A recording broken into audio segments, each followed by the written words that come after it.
ओम नमो भगवते वासुदेवाय नमः। ओम नमः शिवाय। प्रिय भक्तजनों, आज हम माघ पूर्णिमा व्रत की कथा का श्रवण करेंगे। महादेव जी और भगवान विष्णु जी की कृपा आप सभी पर बनी रहे, आप सभी की मनोकामनाएं पूर्ण हो। इस साल 2025 में माघ पूर्णिमा 12 फरवरी बुधवार को है। माघ पूर्णिमा पर स्नान व दान करने से शुभ फलों की प्राप्ति होती है। प्रयाग में माघ मास के अंदर 3 बार स्नान करने से जो फल मिलता है वह अश्वमेव यज्ञ करने से भी प्राप्त नहीं होता। पद्म पुराण में माघ मास के महात्म्य का वर्णन करते हुए कहा गया है कि पूजा करने से भी भगवान श्री हरि को उतनी प्रसन्नता नहीं होती जितनी कि माघ महीने में स्नान करने से ही हो जाती है। इसीलिए सभी पापों से मुक्ति और भगवान कृष्ण की प्रीति प्राप्त करने के लिए मनुष्य को माघ मास में स्नान अवश्य करना चाहिए। पौराणिक कथा के अनुसार नर्मदा नदी के तट पर शुभ्रव्रत नाम का एक विद्वान ब्राह्मण रहता था, लेकिन वे काफ़ी लालची थे। उनका लक्ष्य किसी भी तरह धन कमाना था और ऐसा करते करते ये समय पूर्व ही वह वृद्ध दिखने लग गए थे। कई बीमारियों की चपेट में आ गए।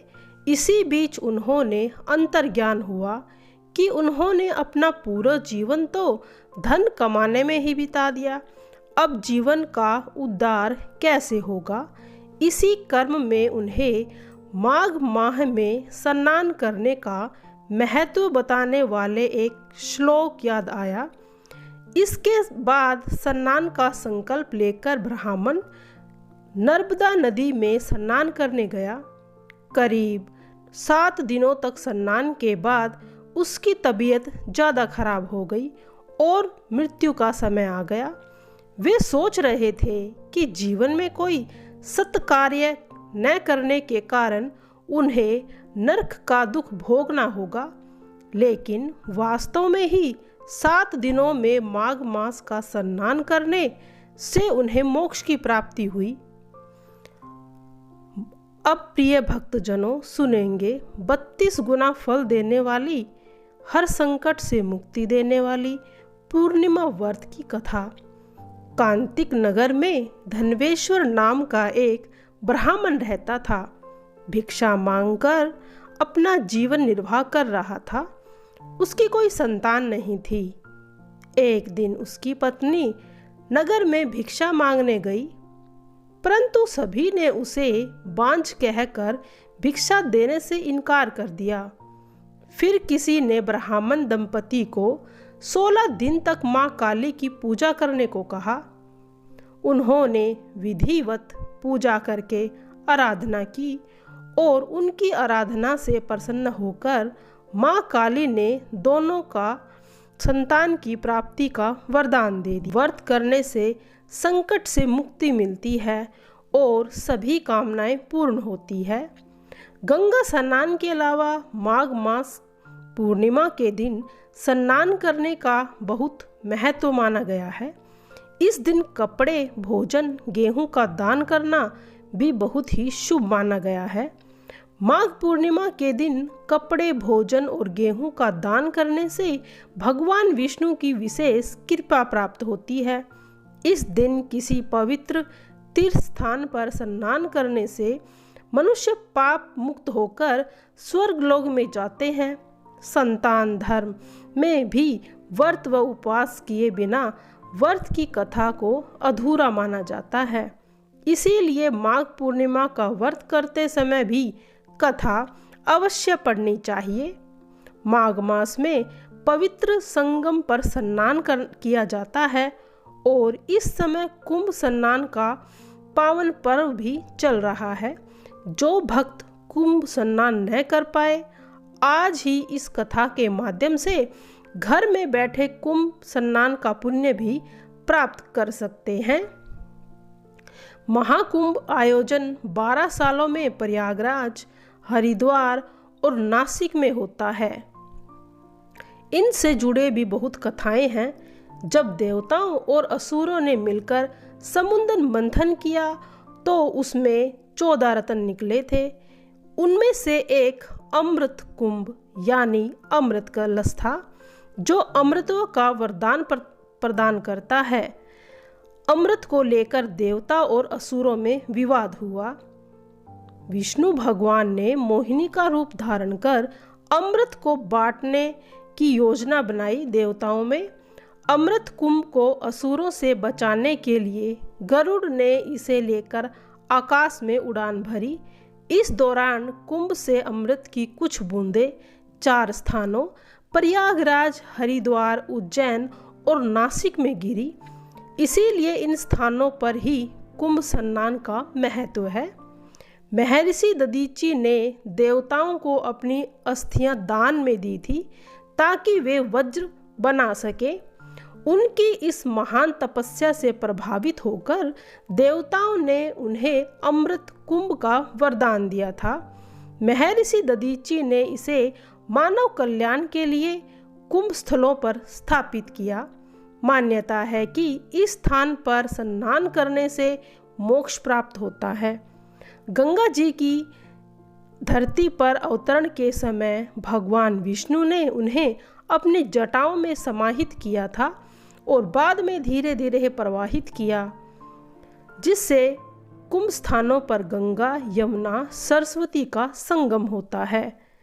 एक बार देवराज इंद्र ने अहंकारवश एक ऋषि का अपमान किया। ऋषि ने उन्हें श्राप दिया कि उनका ऐश्वर्य नष्ट हो जाए। तब देवराज इंद्र ने उनसे क्षमा मांगी और कुंभ का स्नान किया। इस स्नान से इंद्र ने अपने पापों से मुक्ति पाई और इनका ऐश्वर्य पुनः स्थापित हुआ। राजा भागीरथी ने अपने पूर्वजों को मोक्ष दिलाने के लिए तपस्या की और गंगा जी को धरती पर लाए। कुंभ के समय स्नान करने से पूर्वजों का उद्धार होता है और उनकी आत्मा को शांति मिलती है। उसे ईश्वर की कृपा प्राप्त होती है और मनुष्य को अपने जीवन का वास्तविक उद्देश्य भी प्राप्त होता है। माघ मास की पूर्णिमा जीवन में शुभ फलों को प्रदान करती है और माता लक्ष्मी जी की कृपा से धन का लाभ होता है। तो आज हम आपको पूर्णिमा की बड़ी दुर्लभ कथा सुनाने जा रही हूँ, तो आप लोग बड़ी श्रद्धा से इस कथा का श्रवण कीजिएगा। श्री कृष्ण ने यशोदा जी को बताया कि 32 पूर्णिमा के व्रत करने से क्या फल मिलता है और माघ मास की पूर्णिमा करने से कौन से फलों की प्राप्ति होती है। सर्वप्रथम इस व्रत को मृत्यु लोक में किसने किया? द्वापर युग में एक समय की बात है कि यशोदा जी ने कहा, हे कृष्ण, तुम सारे संसार के उत्पन्न करता, पोषण तथा उसके संहार करता हो। आज कोई ऐसा व्रत मुझसे कहो जिसको करने से मृत्यु लोक में स्त्रियों को विधवा होने का भय न रहे तथा यह व्रत सभी मनोकामनाओं को पूर्ण करने वाला हो। श्री कृष्ण जी कहने लगे कि माता, तुमने अति सुंदर प्रश्न किया है।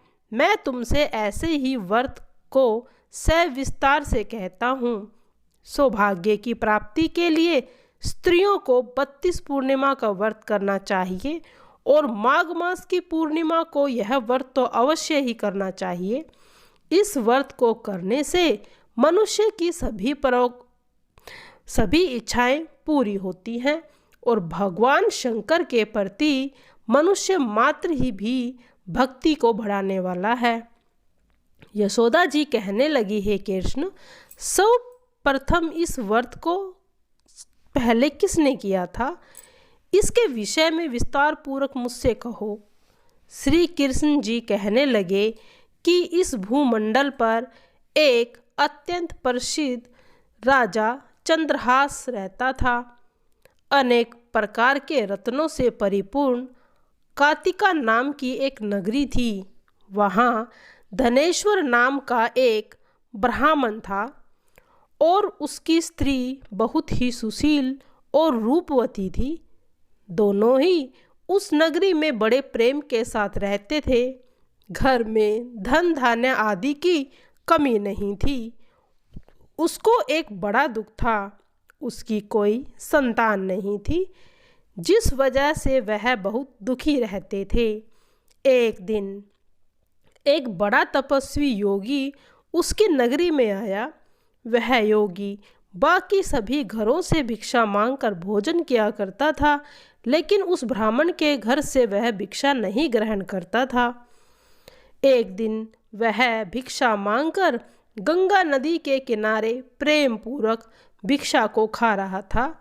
जब धनेश्वर ने योगी को यह सब करते देखा, अपनी भिक्षा अनादर से दुखित होकर धनेश्वर योगी से बोला, आप सभी घरों से भिक्षा लेते हैं, परंतु मेरे घर से आप भिक्षा नहीं लेते, इसका कारण क्या है? योगी कहने लगा कि आपके धर्म हमें इस बात की आज्ञा नहीं देता, क्योंकि अभी आप गृहस्थ जीवन में एक सुख से वंचित हो, आपके घर में कोई संतान नहीं है, इसीलिए मैं आपकी भिक्षा को स्वीकार नहीं करता। जब आपकी संतान होगी तो मैं भिक्षा अवश्य ही लूँगा। यह धनेश्वर सुनकर बहुत दुखी हो गया और हाथ जोड़कर योगी के पैरों में गिर पड़ा तथा दुखी मन से कहने लगा कि आप मुझे संतान प्राप्ति का कोई ऐसा उपाय बताइए जिससे मेरे घर में संतान की प्राप्ति हो। मेरे घर में धन आदि की कमी नहीं है, परंतु संतान का सुख नहीं है। यह सुनकर योगी कहने लगे, तुम चंडी की आराधना करो। घर पहुंचकर उसने सभी बातें अपनी पत्नी को बताई और खुद वन में चला गया। वन में पहुंचकर उसने चंडी की आराधना शुरू की और उपवास भी धारण किया। चंडी ने 16 दिन उसको सपने में दर्शन दिए और कहा कि हे धनेश्वर, जा तेरा पुत्र होगा, लेकिन उसकी आयु सिर्फ 16 वर्ष की होगी। 16 वर्ष की आयु के बाद वह मृत्यु को प्राप्त हो जाएगा। अगर तुम दोनों स्त्री और पुरुष 32 पूर्णिमाओं का व्रत कर लोगे तो वह दीर्घ आयु हो जाएगा। जितनी तुम्हारी सामर्थ्य हो उतने दिए जलाकर शिवजी का पूजन करो, लेकिन पूर्णमासी 32 ही होनी चाहिए। सुबह होते ही तुम इस स्थान के पास एक आम का पेड़ दिखाई देगा, उस पर चढ़कर एक फल तोड़कर अपने घर ले जाना। अपनी स्त्री को इस बारे में बताना। सुबह स्नान होने के बाद वह स्वच्छ होकर शंकर जी का ध्यान करके उस फल को खा ले। तब शंकर भगवान की कृपा से उसको गर्भ हो जाएगा। जब ब्राह्मण सुबह उठा तो उसे उस स्थान पर एक आम का पेड़ दिखाई दिया और वह उससे पर चढ़कर फल तोड़ने लगा, परंतु वह उस पेड़ पर चढ़ ही नहीं पा रहा था। यह देखकर उसे बड़ी चिंता हो गई। उसने भगवान गणेश जी की उपासना की और हे गणेश जी भगवान, विघ्नों को नाश करने वाले, दुखों का नाश करने वाला, रिद्धि सिद्धि देने वाला, मुझे इतना बल तो प्रदान करो ताकि मैं अपनी इच्छा पूरी कर सकूं। इसके बाद वह पेड़ से फल तोड़कर अपनी पत्नी के पास पहुंच गया। उसकी पत्नी ने पति के कहे के अनुसार उस फल को खा लिया और वह गर्भवती हो गई। देवी की कृपा से उसे बहुत सुंदर पुत्र पैदा हुआ। उसका नाम उन्होंने देवीदास रखा। माता पिता के प्रेम और शोक के साथ वह बालक बढ़ने लगा। भगवान की कृपा से बालक बहुत ही सुंदर था, पढ़ाई लिखाई में निपुण था। उसकी माता ने 32 पूर्णिमा का व्रत रखा। जैसे ही 16वां वर्ष लगा, दोनों पति पत्नी बहुत दुखी हो गए थे, कहीं उनकी पुत्र की मृत्यु ना हो जाए। उन्होंने सोचा कि अगर उनके सामने यह सब हुआ तो वह कैसे देख पाएंगे। तभी उन्होंने देवीदास के मामा को बुलाया और 1 वर्ष के पढ़ने के लिए देवीदास को काशी पढ़ने के लिए भेज दिया। 1 वर्ष के बाद उसे वापस लेकर आ जाना मामा से कहा। देवीदास अपने मामा के साथ घोड़े पर सवार होकर वहां से चल दिया। उसके मामा को यह नहीं पता था। अब दोनों पति पत्नी ने 32 पूर्णिमा का व्रत पूरा किया। दूसरी तरफ मामा और भांजा दोनों रात गुजारने के लिए रास्ते में एक शहर में गए, जहां पर उन्होंने राजा की कन्या का विवाह होना था। जिस धर्मशाला में वर और बारात के काफ़ी लोग आए हुए थे, उसी धर्मशाला में देवीदास और उसका मामा ठहर गए। उधर कन्या को तेल आदि चढ़ा दिया गया। लगन का समय आ गया, पर वर की तबीयत खराब हो गई। वर के पिता ने अपने परिवार वालों से विचार किया और कहा कि यह देवीदास मेरे पुत्र जैसा ही है, इसका लगन मैं उस कन्या के साथ करा देता हूँ। बाद में बाकी सारे काम मेरे बेटे के हाथ से हो जाएंगे। ऐसा कहने के बाद वर के पिता देवीदास को मांगने के लिए उसके मामा के पास गए। उन्होंने सारी बात बताई। मामा ने कहा कि कन्यादान में जो भी मिलेगा वह हमें दे देना। वर के पिता ने यह बात स्वीकार कर ली। उसके बाद देवीदास का विवाह कन्या के साथ संपन्न हो गया। इसके बाद वह अपनी पत्नी के साथ भोजन न कर सका और मन में विचार करने लगा, न जाने यह किसकी पत्नी होगी। यह सोचकर उसकी आंखों में आंसू आ गए। तब वधू ने पूछे कि क्या बात है, आप उदास क्यों हैं? तब उसने सारी बातें अपनी पत्नी को बता दी। तब कन्या कहने लगी, यह ब्राह्मण विवाह के विपरीत है। आप ही मेरे पति हैं और मैं ही आपकी पत्नी रहूंगी। किसी अन्य से मैं विवाह नहीं कर सकती, न किसी के साथ मैं जाऊंगी। तब देवीदास ने कहा कि ऐसा मत करिए, क्योंकि मेरी आयु तो बहुत कम है, मेरे बाद आपका क्या होगा। लेकिन उसकी पत्नी नहीं मानी और बोली, आप भोजन कीजिए। दोनों रात में सोने के लिए चले गए। सुबह देवीदास ने पत्नी को 4 नगों से जड़ी एक अंगूठी दी और एक रुमाल दिया और बोला कि हे प्रिय, इसे ले लो, इसे एक संकेत समझ कर रख लेना। मेरे मरण और जीवन जानने के लिए एक पुष्प की वाटिका बना लो, उसमें सुगंधी वाले 9 मल्लिका लगा लो, उसको प्रतिदिन जल से सींचना और तुम प्रेम पूर्वक यहाँ रहो। जिस समय और जिस दिन मेरे मरने का होगा, यह फूल सूख जाएंगे। जब फिर से हरे हो जाएं तो जान लेना कि मैं जीवित हूँ। यह समझाकर वह वहाँ से चला गया। इसके बाद जब वर और बाकी बाराती मंडप में आए तो कन्या ने उसे देखकर कहा कि ये तो मेरा पति नहीं है, मेरे पति यह नहीं है जिसके साथ रात में मेरा विवाह हुआ था, जिसके साथ मेरा विवाह नहीं हुआ है, यह वह नहीं है। यह तो बताइए कि इसने मुझे क्या दिया था और साथ ही कन्यादान के समय के आभूषण मिले थे वह भी दिखाइए। कन्या की सारी बातें सुनकर वह कहने लगे कि इस बारे में तो हम कुछ नहीं जानते। इसके बाद सारी बारात अपमानित होकर चली गई। भगवान श्री कृष्ण कहने लगे, इस प्रकार देवीदास काशी पहुंच गया। कुछ समय बीत गया तो एक सांप उसको डसने के लिए वहां आया, लेकिन वह उसे काट ही नहीं पाया, क्योंकि उसकी माता ने तो पहले ही 32 पूर्णिमा का व्रत कर लिया था। उसी समय वहां पर शिव और गणेश पार्वती आए। देवीदास को मूर्छित दशा में देखा। पार्वती जी ने भगवान शिव से प्रार्थना की कि महाराज, इस बालक के माता पिता ने तो पहले ही 32 पूर्णिमा के व्रत कर लिए हैं, आप इसको प्राण दे दीजिए। भगवान शिव ने माता पार्वती के कहने पर उसे प्राण दान दे दिए। इधर उसकी पत्नी उसके काल की प्रतीक्षा कर रही थी। उसकी पत्नी ने जाकर देखा कि पुष्प और पत्र दोनों ही नहीं हैं, तो वह बहुत आश्चर्य हो गई। जब उसने देखा कि पुष्प वाटिका फिर से हरी हो गई है, तो वह समझ गई थी कि उसका पति जीवित हो गया। इसके बाद बहुत ही प्रसन्न होकर अपने पिता से कहने लगी कि मेरा पति तो जीवित है, उनको ढूंढ लीजिए। जब 16वां वर्ष व्यतीत हो गया तो देवीदास भी अपने मामा के साथ काशी से चल दिया।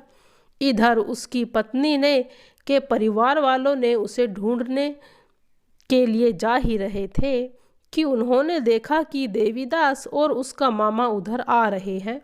उसको देखकर उसके ससुर ने उसे पहचान लिया और घर ले गया। वह सारा नगर इकट्ठा हो गया और कन्या ने भी उसे पहचान लिया। देवीदास इसके बाद अपनी पत्नी और मामा को लेकर वहाँ से चल दिया। उसके ससुर ने भी उसे बहुत दहेज दिया।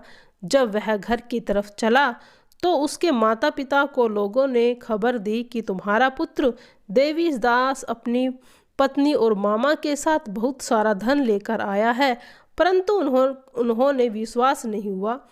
लेकिन फिर जब देवीदास ने अपने माता पिता के चरण छुए तो उन दोनों को उन्होंने गले से लगा लिया और दोनों के आने की खुशी में धनेश्वर ने बहुत दक्षिणा ब्राह्मणों को दी।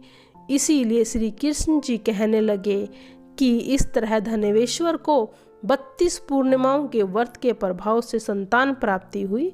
जो स्त्रियां इस व्रत को करती हैं वह सौभाग्यवती रहती हैं, संतान उनको प्राप्त होती है, संतान सुख देने वाली होती है।